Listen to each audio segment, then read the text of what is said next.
తెలంగాణకు స్వాగతం. బులెటిన్ల ముందుగా హెడ్లైన్స్.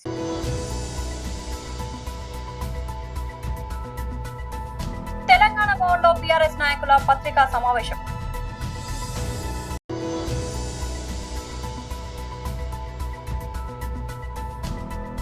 కేంద్ర మంత్రి శ్రీ జి కిషన్ రెడ్డి గారి పత్రికా ప్రకటన.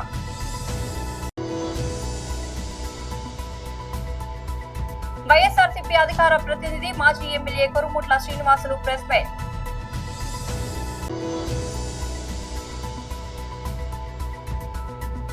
తెలంగాణలో 3 రోజుల పాటు మోస్తారు వర్షాలు. తెలంగాణ భవన్లో బీఆర్ఎస్ నాయకుల పత్రికా సమావేశం వస్తా ఉన్నది. మొదటి నుంచి కూడా చూస్తూ ఉంటే ఎక్కడ భూములు కాజేయాలా, భూములపైన ఎలా కన్ను వేయాలనే దానిపైనే ప్రత్యేకమైన దృష్టి పెడుతూ ముందుకు వస్తూ ఉన్నది. మరి రోజు చూస్తూ ఉన్నాం మూసీలో ఉన్నటువంటి మరి ఫేజ్ 1 ద్వారానే దగ్గర 3,000 ఎకరాలని సేకరించాలన్నటువంటి ఒక ప్రయత్నం చేస్తూ ఉన్నది.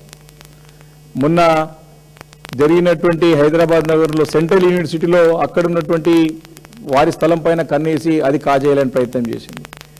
అదేవిధంగా హిల్ట్ ద్వారా మరి గత ప్రభుత్వాలు ఎన్నో సబ్సిడీ కింద ఇచ్చినటువంటి ఒక భూములని పారిశ్రామిక రంగాన్ని అభివృద్ధి చేయడానికి, తద్వారా మరి ఎంప్లాయ్మెంట్ పెంచడానికి చేసేటువంటి ప్రయత్నంలో భావించిన భూములని వాటి ఏ రకంగా కాజేయాలని హిల్ట్ పాలసీ ఒకటి తీసుకొచ్చింది. మళ్ళీ ఈ మధ్యలో చూస్తూ ఉన్నాం టీడీఆర్, ఏ రకంగా టీడీఆర్ని కొల్లగొట్టి ఏ రకంగా టీడీఆర్ ద్వారా వ్యాపారం చేస్తూ ఉన్నారు. అంటే మొదటి నుంచి కూడా 2.5 సంవత్సరాలను చూస్తూ ఉంటే రియల్ ఎస్టేట్ దందాకి టాప్ ప్రయారిటీ ఇస్తూ ప్రభుత్వ ఆస్తులన్నీ కూడా తన అనుయాయులకి కట్టబెడుతూ తన సొంతంగా ఆస్తులు పెంచుకోవడానికి చేస్తున్న ప్రయత్నంగా కనపడతా ఉన్నది. ఇదే ఒక మెట్రో విషయంలో కూడా ఎల్ఎన్టీ మెట్రో అయితే 2010లో అప్పుడున్నటువంటి ప్రభుత్వం చేసుకున్నటువంటి ఒక అవగాహన ప్రకారం అప్పుడున్నటువంటి ప్రభుత్వం చేసుకున్నటువంటి అగ్రిమెంట్ ప్రకారం మరి 30 సంవత్సరాల వ్యవధిలో మరి ఈ యొక్క ప్రాజెక్టు గురించి మరి ఒక అగ్రిమెంట్ చేసుకుని ముందు పోయిన సంగతి. అది కూడా నగరంలో ప్రధానంగా ఉన్నటువంటి దగ్గర 250 ఎకరాల ఒక విలువైనటువంటి కమర్షియల్ భూములు ఇవన్నీ కూడా కమర్షియల్ ప్రాపర్టీస్. ఈ 250 ఎకరాలన్నీ కూడా స్ట్రాటజిక్గా సెంట్రల్ లొకేటెడ్ ప్రైమ్ లొకేషన్స్ ఉన్నటువంటి ప్రాపర్టీస్ ఇవన్నీ కూడా కమర్షియల్ అంటే రీటైలింగ్. ఇవన్నీ కూడా మనకి గుడ్లు పెట్టి బంగారు గుడ్లు పెట్టేటువంటి బాధ లాంటి ప్రాపర్టీస్ ఇవన్నీ కూడా. ఈ 250 ఎకరాలను కూడా మరి కాజేయాలని చెప్పి తన సొంత కుటుంబ ఆస్తిని పెంచుకోవాలని చెప్పి తన అనుయాయులకు కట్టబెట్టాలని చెప్పి చేస్తున్న ప్రయత్నమే కనపడుతుంది తప్ప అక్కడ ఎల్ఎన్టీని స్వాధీనం చేసుకోవడంలో ఎల్ఎన్టీని మేము స్వాధీనం చేసుకుంటాం, రాష్ట్ర ప్రభుత్వం స్వాధీనం చేసుకుంటాం, ఎల్ఎన్టీ వారు మరి ముందుకు సాగుతలేరు, ఎల్ఎన్టీతో ముందుకు పోతే కేంద్రం అనుమతులు ఇస్తలేదని చెప్పేసి ఒక పచ్చి అబద్ధాన్ని తప్పుడు ప్రచారాన్ని ముఖ్యమంత్రి గారు పదే చేసి ఎల్ఎన్టీ అధికారులను కాను సమయంలో మిమ్మల్ని జైలు పంపిస్తాం, మిమ్మల్ని లోపలేస్తామని చెప్పి బెదిరించిన సంగతి కూడా బాహాటంగా ఓపెన్ మీడియా పరంగా బెదిరించిన సంగతి చూశాం మనం. కేంద్ర మంత్రి శ్రీ జి కిషన్ రెడ్డి గారి పత్రికా ప్రకటన. మిత్రులందరికీ నమస్కారం. తెలంగాణ ముఖ్యమంత్రి శ్రీ రేవంత్ రెడ్డి గారు కాంగ్రెస్ పార్టీ ఎన్నికల ప్రచారానికి కేరళ రాష్ట్రానికి వెళ్ళారు. మాకు ఏ రకమైనటువంటి అభ్యంతరం లేదు. వాళ్ళ పార్టీ కోసం ఏ రాష్ట్రానికైనా వెళ్ళవచ్చు.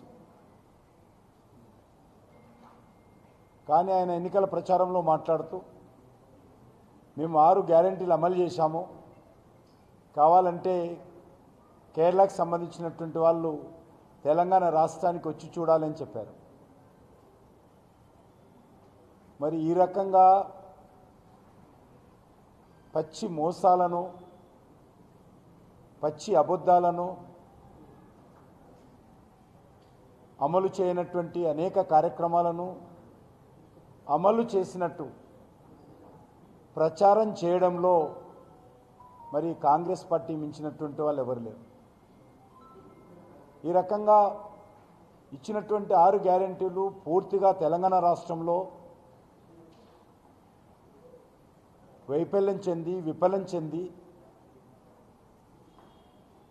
ఏ పథకం కూడా సమర్థవంతంగా అమలు చేయకుండా కేరళ రాష్ట్రానికి వెళ్ళి రండి చూడండి అని చెప్పి ధైర్యంగా చెప్పడం ఏదైతున్నదో మోసం చేయడంలో ఎంత ధైర్యం ఉందో అర్థం చేసుకోవచ్చు. నేను ఒకటే అడుగుతా ఉన్నాను, తెలంగాణలో ఉన్నటువంటి రాష్ట్రంలో ఉన్నటువంటి మహిళలందరికీ నెలకు 2,500 ఇస్తామన్నాం కదా, వాళ్ళందరిని వచ్చి కలవమంటుండా కేరళ రాష్ట్రాన్ని అడుగుతున్నాను. పెన్షన్స్ 2,000 నుంచి 4,000 చేస్తాము, దివ్యాంగులకు 3,000 నుంచి 6,000 చేస్తాము, మరి దానికోసం రమ్మంటుండా అడుగుతా ఉన్నాను. దళితులకు ప్రతి కుటుంబానికి 12 లక్షలు ఇస్తామని చెప్పారు. కాబట్టి కేరళ రాష్ట్రం నుంచి వచ్చి తెలంగాణలోని దళిత కుటుంబాలను మేము 12 లక్షలు ఇవ్వలేదు కానీ ఇచ్చినట్టు మీరు అనుకోండి అని చెప్తాడా? మేము ఈరోజు బీసీలకు 1,00,000 కోట్లు కేటాయిస్తామని చెప్పి హామీ ఇచ్చాడు. 2 సంవత్సరాలైనా మేము సంవత్సరానికి ఇవ్వాల్సినటువంటి 20,000 కోట్ల రూపాయలు ఇవ్వలేదని ఈరోజు కేరళ వాళ్ళకి చెప్తారా ముఖ్యమంత్రి? చూపిస్తారా? ఈరోజు చెప్పాల్సినటువంటి అవసరం ఉంది. ఎవరైనా ఏదైనా అమలు చేయలేకపోతే మరి అమలు చేసినట్టు చూపించేటువంటి ప్రయత్నం చేయడం ఏందో ఇది మరింత మోసం. అమలు చేయకపోవడం ఒక మోసం అయితే, అమలు చేస్తామని చెప్పి మభ్యపెట్టడము, అబద్ధాలు మాట్లాడము, తప్పుడు ప్రచారం చేయడము అది మరింత దగా మోసం. అది వైఎస్ఆర్సీపీ అధికార ప్రతినిధి మాజీ MLA Korumutla Srinivasulu press meet. ఒక మహిళ తట్టు ఒక ఎస్సీకి సంబంధించిన సామాజిక వర్గం చెందిన ఒక మహిళ ఏదన్నా ఉంటే గతంలో ఏదో కొన్ని అలిగేషన్స్ గౌరవ అరవ శ్రీధర్ పైన, స్థానిక శాసనసభ్యుడి పైన, ఆమె పైన ఉన్నప్పటికీ అది పర్సనల్ ఎఫెక్ట్ కూడా మేము కూడా ఎక్కడ వైఎస్ఆర్సీపీ జోక్యం చేసుకోలేం. మా కాన్స్టిట్యున్సీలో రైల్వే కోర్టు కాన్స్టిట్యున్సీ తప్ప ఒక మహిళ ఇబ్బంది పడుతున్న ఉద్దేశంతోనే ఆ పైన వచ్చిన వీడియో దృశ్యాలు కానీ రకరకాల అన్ని విషయాలు కానీ మహిళా సంఘం లేచి దుమ్ముచ్చి పోస్తుంది. యాజ్ ఏ పార్టీ ఇన్ఛార్జిగా ఈ యొక్క నియోజకవర్గానికి దాదాపు 15 సంవత్సరాలు నేను ఇక్కడ ఒక ఎమ్మెల్యేగా సారథ్యం వహించాను. కాబట్టి ప్రజల తరపున, ముఖ్యంగా మహిళల తరపున నేను తీసుకోవాల్సిన బాధ్యత ఎంతైనా మా పార్టీ పైన, మా పైన ఉంది. కాబట్టి మేము అందరం కూడా మహిళా సభ్యులతో ప్లస్ పార్టీ క్యాడర్తో కూడా మేము ఆ రోజు ప్రొటెస్ట్ చేసినాం గాంధీ భవన్ దగ్గర. సో చేసి అక్కడే దాంతో మేము తర్వాత చట్టాలున్నాయి, కోర్టులున్నాయి, మీడియా ఉంది చూసుకుంటామని చెప్పేసి మేము కూడా ఎక్కడెక్కడ దాని గురించి మేము ముందుకు పోలా, అంటే దాన్ని వదిలేసాం. ఎందుకంటే చట్టం తన పని చేసుకోబోతుంది. సో నిన్న జరిగిన సంఘటన ఒక ప్రభుత్వ వాహనాలు వచ్చి శాసనసభ్యుడితో పాటు ఏదైతే ఉన్నారో తన అనుచరులు తాసింశెట్టి నాగేంద్ర కానీ తన సంబంధించిన కానీ ఒక మహిళ పైన అది పోలీసుల నుంచి లాఠీ లాక్కొని ఈరోజు ఈనాడు చాలా స్పష్టంగా రాసినారు. ఈనాడు పేపర్లో చాలా స్పష్టంగా రాసినారు. పోలీసు నుంచి లాఠీ లాక్కొని ఆ అమ్మాయిని ఒక జంతువును కొట్టినట్టు కొట్టు, ఒక హీనాతిహీనంగా కొట్టడం అనేది నిజంగా ఎంతవరకు సబబు అనేది కూడా ఒకసారి ప్రజలు కూడా గమనించాలి. ఇప్పుడు చాలా మంది కూడా రకరకాల వ్యక్తులపైన అభియోగాలు వస్తుంటాయి. దానికి కొన్ని రూట్స్ ఉంటాయి. మీడియా ద్వారానో, లేదంటే మేధావుల సమక్షంలోనూ, పోలీస్ సమక్షంలోనూ, న్యాయ సంబంధించిన విషయంలోనూ, లేదంటే న్యాయ సంబంధించిన విషయంలోనూ రకరకాలు అన్నీ ఉంటాయి. కానీ నిన్న ఆ దృశ్యము నిజంగా ప్రజాస్వామ్యానికి, రాబోయే పొలిటికల్ యూత్ భవిష్యత్తుకు అది చరమగీతం పాడేటట్టున్నది. అంటే ఎప్పుడు చూడాల కోడూరులో చాలా మందిని కూడా పొలిటీషియన్ మేము చూసినాము. చాలా వరకు మాకంటే దాదాపు పెద్ద పెద్ద నాయకులను, పార్థసారథి లాంటి వ్యక్తులను చూసినాము. అదే తర్వాతంగా గొంటి శ్రీరామ్ లాంటి వాళ్ళని చూసినాము. అంతెందుకు మా నాయకుడు దివంగత నేత డాక్టర్ రాజశేఖర రెడ్డి గారిని చూసాము. ఎంతోమంది సీనియర్ నాయకులు చాలా మందిని కూడా చూసాము. ఎక్కడా కానీ ఇటువంటి ప్రేరేపణలు కానీ సంఘటనలు జరగల. కాంగ్రెస్ దాదాపు కొన్ని సంవత్సరాలు పనిచేసింది, అనేక వేరే పార్టీలు కూడా పనిచేసినాయి. వైసీపీ మా దగ్గర నేనే ఒక 15 సంవత్సరాలు ప్రాతినిధ్యం వహించిన ఈ ప్రాంతానికి. ఎక్కడ కూడా ఒక మహిళలు కానీ, పిల్లలు కానీ, రైతులు కానీ, ప్రజలు కానీ చాలా ప్రశాంతమైన వాతావరణం ఉన్నారు. తెలంగాణ రాష్ట్రంలో రానున్న 3 రోజుల్లో తేలికపాటి నుంచి మోస్తారు వర్షాలు కురిసే అవకాశం ఉందని హైదరాబాద్ వాతావరణ కేంద్రం తెలిపింది. గంటకు 30 నుంచి 40 కిలోమీటర్ల వేగంతో ఈదురుగాలులు వీచే అవకాశం ఉందని పేర్కొంది. రాష్ట్రంలోని పలు జిల్లాలకు హైదరాబాద్ వాతావరణం కేంద్రం ఎల్లో అలర్ట్ జారీ చేసింది. శుక్రవారం ఉమ్మడి ఆదిలాబాద్, నిజామాబాద్, సంగారెడ్డి, మెదక్ జిల్లాల్లో వర్షం కురిసే అవకాశం ఉందని తెలిపింది. శనివారం ఉమ్మడి ఆదిలాబాద్, నిజామాబాద్, మెదక్, జగిత్యాల, సిరిసిల్ల, జనగామ జిల్లాలో వర్షం పడవచ్చని, ఆదివారం ఉమ్మడి ఆదిలాబాద్, నిజామాబాద్, మెదక్, జగిత్యాల, సిరిసిల్ల, భూపాలపల్లి, ములుగు, భద్రాద్రి, జనగామ జిల్లాలో వర్షం కురిసే అవకాశం ఉందని అధికారులు పేర్కొన్నారు. రానున్న 2 సంవత్సరాల కాలంలో రామగుండాన్ని ఒక అద్భుత నగరంగా తీర్చిదిద్దుతామని రామగుండం ఎమ్మెల్యే మక్కాన్ సింగ్ రాజ్ ఠాకూర్ తెలిపారు. ఈ మేరకు రామగుండం నగరపాలక సంస్థ ఆధ్వర్యంలో నిర్వహిస్తున్న వార్డు సభల్లో భాగంగా గోదావరికని మార్కండేయ కాలనీలో ఏర్పాటు చేసిన 47, 48, 49 డివిజన్లకు సంబంధించి వార్డు సభలో రామగుండం నగర మేయర్ మహంకాళ స్వామి, స్థానిక సంస్థల అదనపు కలెక్టర్, రామగుండం నగర కమిషనర్ అరుణశ్రీతో కలిసి ఎమ్మెల్యే రాజ్ ఠాకూర్ పాల్గొని మాట్లాడారు. ఈ కార్యక్రమంలో డిప్యూటీ మేయర్ పాతపల్లి ఎల్లయ్య, 47, 48, 49 డివిజన్ల కార్పొరేటర్లు దాసరి సాంబమూర్తి, నిర్మలాదేవి, సాగి సంతోష్ కుమార్, కార్పొరేటర్లు ముస్తఫా, ధూళికట్ట సతీష్, నగరపాలక సంస్థ అధికారులు పాల్గొన్నారు.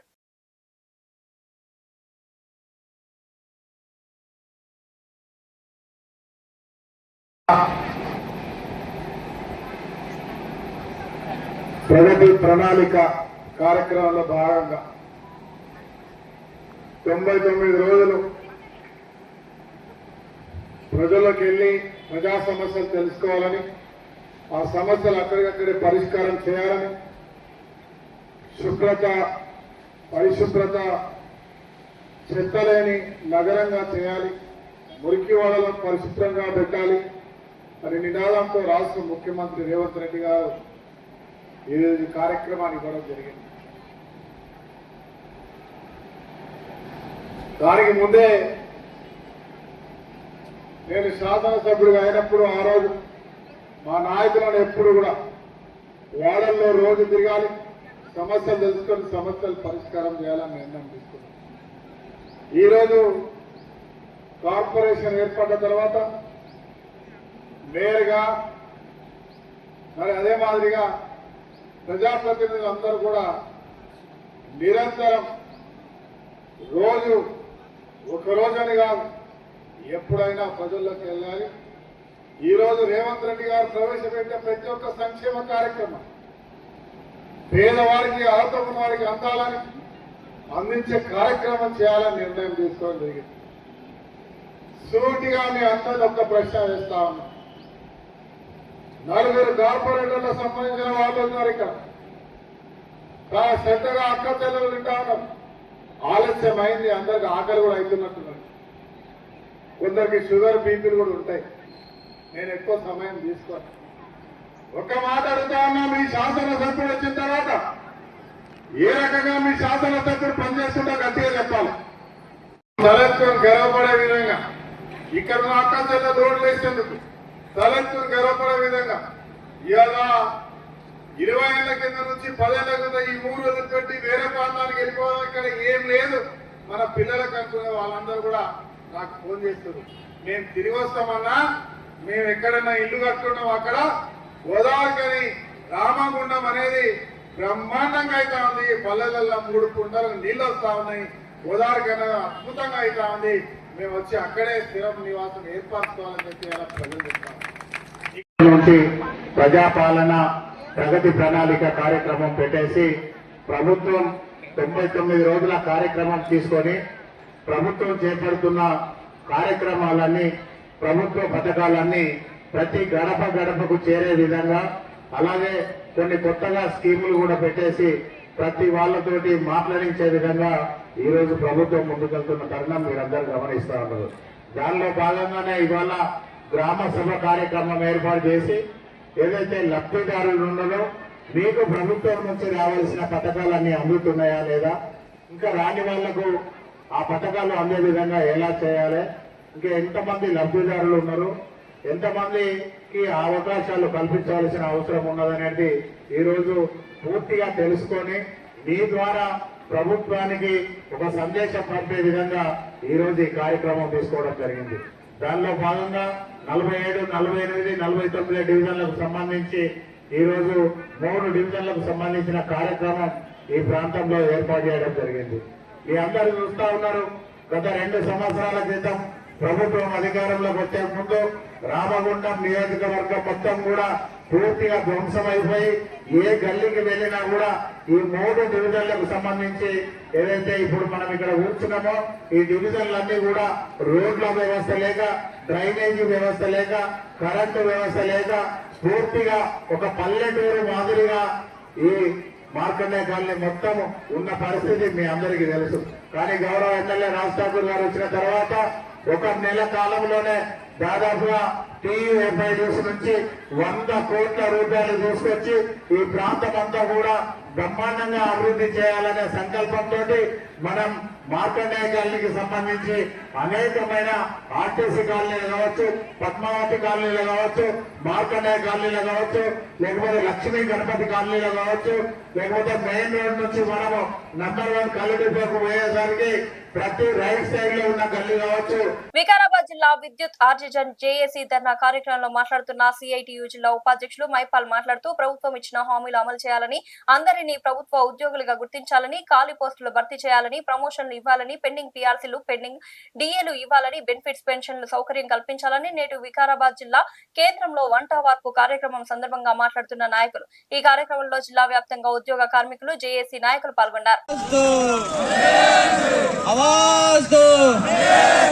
आर्टिशन कार्मिक ऐक्यत आर्टिशन कार्मिक ऐक्यत आर्टिशन कन्वर्शन कन्वर्शन कन्वर्शन कन्वर्शन ఎవరు గుర్తించుకోరు.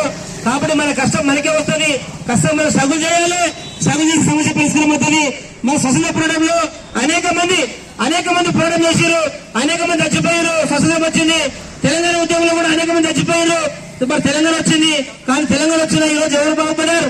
119 ఎమ్మెల్యేలు, మాజీ ఎమ్మెల్యేలు, మాజీ మంత్రులు, ఇప్పుడున్న ఎమ్మెల్యేలు మంత్రులు బాగుపడతారు తప్ప ఈరోజు ఎవరు కూడా ఈరోజు పక్కన స్కూల్ విద్యార్థులకు, టీచర్లకు, రైతులకు మనకి ఎవరికైనా ఉపయోగపడదని ఎవరికేం ఉపయోగపడలేదు.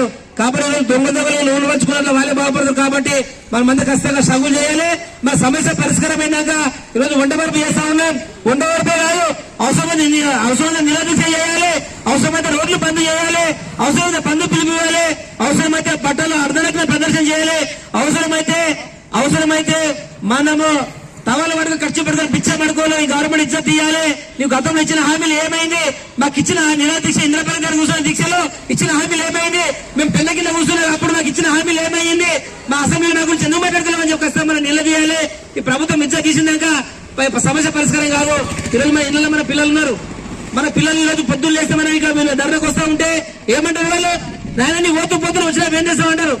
ఏమైనా పనులు చేస్తావా, చికెన్ చేస్తావా, మటన్ చేస్తావా, లేకపోతే వచ్చినప్పుడు పోయేటప్పుడు 100 రూపాయలు ఇచ్చిపోంటారా అంటారా? కదా జమల పైసలు మనకు లేవు. కొంచెం టెంట్ కింద కిరాయి కట్టమంటే పైసలు లేని పరిస్థితి, చాలా ఇబ్బంది పడుతున్న పరిస్థితి ఉంది.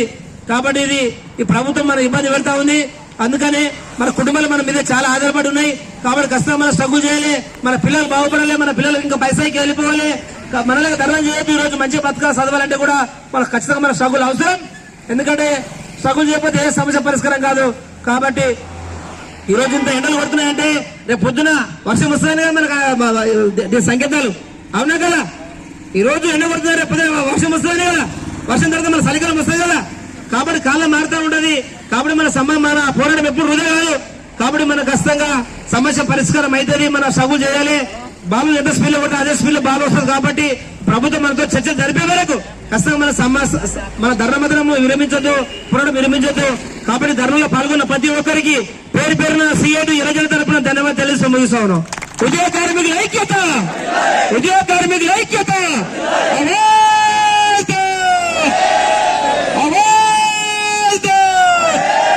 గుర్తించాలి ప్రభుత్వ ఉద్యోగులు, గుర్తించాలి ప్రభుత్వ ఉద్యోగులు, అమలు చేయాలి ప్రభుత్వం ఇచ్చిన హామీలు వెంటనే, రేంద్ర ప్రభుత్వం ఇచ్చిన హామీలు వెంటనే అమలు చేయాలి. పరిష్కరించాలి కార్మికుల సమస్యలు వెంటనే, గుర్తించాలి ప్రభుత్వ ఉద్యోగులు, ఉద్యోగ కార్మికుల ఐక్యత. ధన్యవాదాలు. టాలీవుడ్ ప్రముఖ నిర్మాత నటుడు బండ్ల గణేష్ ఇంట పెళ్లి సందడి మొదలైంది. ఆయన కుమార్తె జనని బండ్ల త్వరలో వివాహ బంధంలోకి అడుగుపెట్టనున్నారు. ఈ శుభకార్యానికి ముందు సాంప్రదాయం ప్రకారం ఇంట్లో పసుపు కుంకుమ కార్యక్రమాన్ని అత్యంత వైభవంగా నిర్వహించారు. ఈ విషయాన్ని బండ్ల గణేష్ స్వయంగా తన ఎక్స్ ఖాతా ద్వారా వెల్లడించారు. సూర్యతేజ చిలుకూరుతో జనని వివాహం జరగనుంది. ఈ సందర్భంగా నిర్వహించిన వేడుకకు సంబంధించిన ఫోటోలను పంచుకుంటూ ఆయన భావోద్వేగంగా పోస్ట్ చేశారు. శ్రీరస్తు శుభమస్తు అవిఘ్నమస్తు, ఆ దేవుడి ఆశీస్సులు మా పెద్దల దీవెనలతో త్వరలో మా ఇంట్లో జరగబోయే శుభకార్యం అంటూ తన ఆనందాన్ని పంచుకున్నారు. కుటుంబ సభ్యులతో కలిసి సంతోషంగా ఉన్న ఈ ఫోటోలు ప్రస్తుతం సోషల్ మీడియాలో వైరల్ అవుతున్నాయి. బండ్ల గణేష్ సంతోషం ఈ చిత్రాల్లో స్పష్టంగా కనిపిస్తోంది. ఈ విషయం తెలిసిన సినీ ప్రముఖులు అభిమానులు బండ్ల గణేష్ కుటుంబానికి శుభాకాంక్షలు తెలియజేస్తున్నారు. బులెటిన్ ముగించే ముందు హెడ్లైన్స్ మరోసారి. ఇది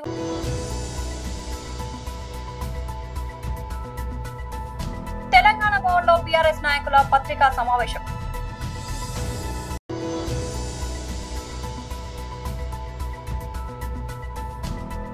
కేంద్ర మంత్రి శ్రీ జి కిషన్ రెడ్డి గారి పత్రికా ప్రకటన.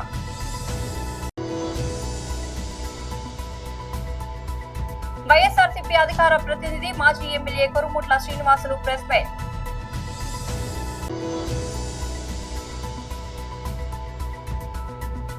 తెలంగాణలో 3 రోజుల పాటు మోస్తారు వర్షాలు. మరొక బులెటిన్ లో మళ్ళీ కలుద్దాం. అంతవరకు సెలవు.